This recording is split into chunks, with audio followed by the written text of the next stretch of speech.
Selina Mariani. Saya berkuliah di STTK dan di kesempatan kali ini dosen kami, yaitu dosen dari psikologi umum, memberikan tugas kepada kami untuk menjelaskan tentang psikologi. Baik, langsung saja. Baiklah, langsung saja di kesempatan kali ini saya akan menjelaskan tentang psikologi dalam kesehatan. Sebelumnya, saya akan memberikan penjelasan tentang pengertian dari psikologi tersebut. Apa sih psikologi itu? Psikologi adalah disiplin ilmu yang mempelajari lebih dalam mengenai mental, pikiran, dan perilaku manusia. Disiplin ilmu ini meneliti alur pemikiran manusia dan alasan dibalik perilaku dan tindakan tersebut. Ilmu psikologi ini seringkali dimanfaatkan untuk menyelesaikan masalah atau mencari solusi tepat dalam serangkaian aktivitas manusia yang kompleks. Baik, itulah dari pengertian dari psikologi. Kita masuk dalam pengertian dari psikologi kesehatan. Psikologi kesehatan merupakan salah satu aspek dari ilmu psikologi yang bermanfaat dalam dunia kesehatan. Sebagai contoh, seorang dokter harus bisa mengendalikan psikis pasiennya demi mencapai kesehatan yang optimal, sehingga ia bukan hanya sebagai orang yang memeriksa dan memberi resep obat. Ketika pasien mengidap sakit parah, maka sebagai dokter yang baik, ia harus dapat membangkitkan semangat dan motivasi pasien agar benar-benar memiliki keinginan untuk sembuh dari penyakitnya. Lebih dari itu, dokter juga harus mengetahui bagaimana kondisi mental pasien berkaitan dengan kondisi kesehatannya. Psikologi kesehatan dimaksudkan untuk memajukan atau memelihara kesehatan, termasuk juga di dalamnya penanganan penyakit dan aspek-aspek lain yang terkait dengannya. Para ahli memandang bahwa psikologi kesehatan adalah pengetahuan psikis dan sosial yang dapat digunakan untuk bermanfaat mengurangi stres psikis yang disebabkan oleh penyakit. Baiklah, kita akan masuk dalam manfaat dari psikologi kesehatan. Yang pertama adalah saat pasien menunjukkan tingkah laku yang berbeda akibat penyakit yang ia alami.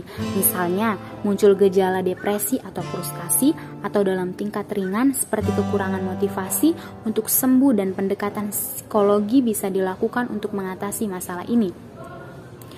Yang kedua, memprediksi tingkah laku pasien saat ia melalui tingkatan penyakit tertentu.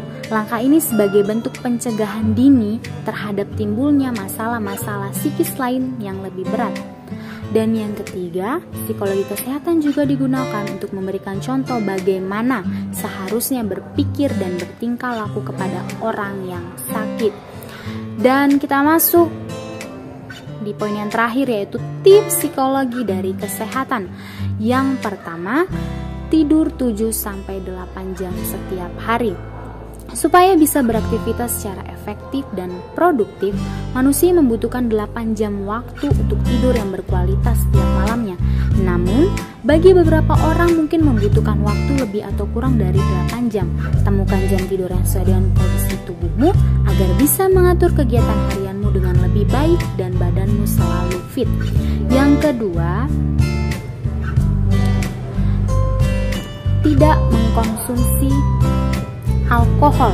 Sama halnya dengan merokok, konsumsi minuman beralkohol akan menimbulkan dampak negatif untuk kesehatan tubuh.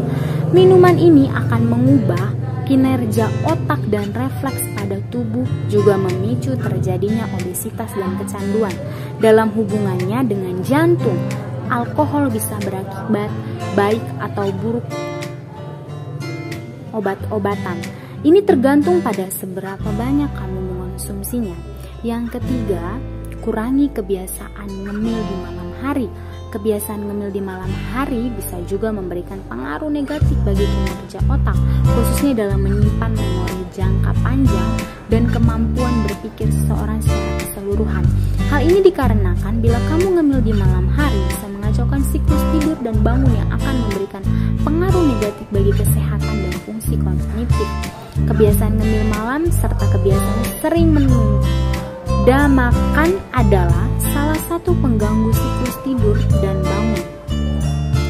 Selain itu, paparan cahaya di malam hari atau melakukan latihan kardiovaskular yang berat saat mendekati jam tidur juga sebaiknya dihindari demi kualitas tidur yang baik.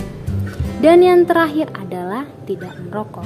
Siapa yang tidak mengetahui jika rokok hanya merugikan siapapun yang menghirup asapnya dan berdampak negatif bagi kesehatan seperti penyakit kanker, jantung, stroke, keguguran pada ibu hamil dan sebagainya.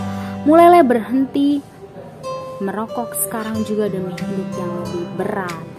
Demikianlah dari penjelasan psikologi kesehatan ini, kiranya bermanfaat bagi kita semua. Amin.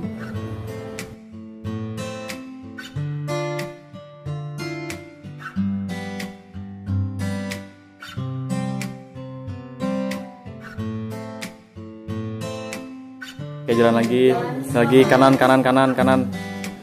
terus 2, 3 pelan-pelan buka. Gak usah pelan-pelan banget, terus gitu, terus.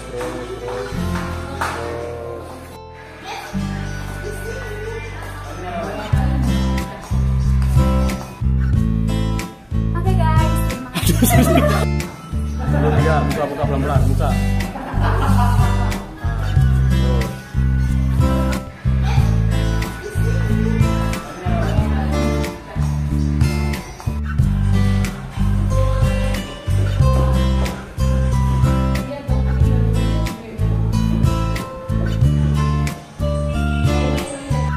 pelan baca, terus senyum Kak, lihat ke atas kayak mikir itu.